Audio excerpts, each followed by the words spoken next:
Doug leaned back in his creaky bar stool at the rusty nail, the corners of his mouth curling into a smirk as he took a deep swig of beer. The rest of the crew, Lorne, Marty, Nerlanth, Blogartha, and even Gargamel, sat around the table, caught between curiosity and apprehension.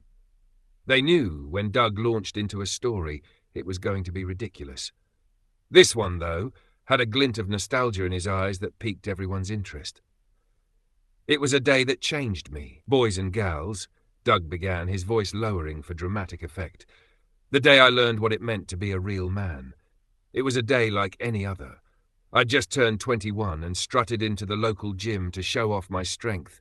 Thought I'd end my routine with a visit to the sauna, to cap off the legend that was me. Blogartha rolled her eyes, taking a long sip of her wine, but Doug continued undeterred. The sauna was empty, perfect.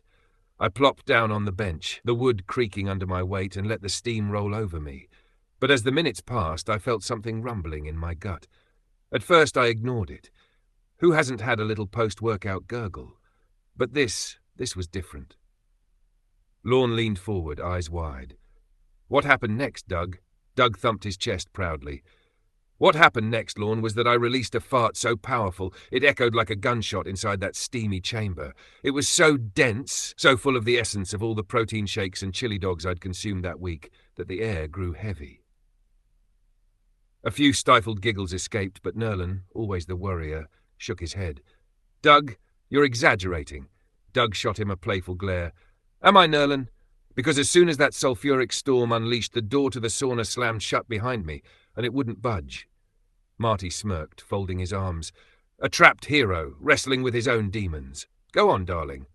I pushed and pushed on that door, but it was like trying to move a boulder. The steam mixed with the aroma, making the air thick as soup. My eyes watered, my head spun, and for the first time in my life I felt fear. True, gut-clenching, eye-watering fear. Doug paused, letting the weight of his words hang in the air. That's when it hit me. If I was going to make it out, I couldn't just be some guy who let life happen to him.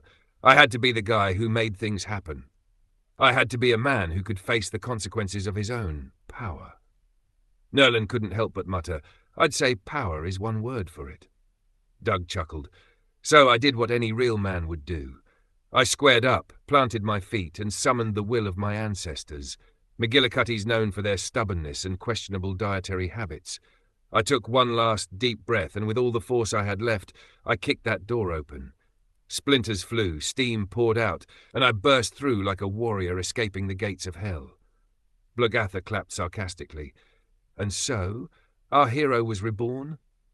Doug raised his beer, nodding solemnly. Exactly. I walked out of that gym knowing that life wasn't just about strength.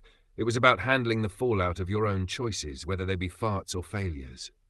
Lanth burst into a fit of laughter, nearly slipping off his stool. Ah, Doug, that's the best tale I've heard yet. Ye truly are a captain of your own ship. Even Marty let out a chuckle, raising his glass. To Doug, the man who faced the storm and came out wiser, albeit smellier. Glasses clinked, laughter roared, and for a brief moment they all knew that while Doug's story was absurd, it carried the rough, unpolished heart of truth.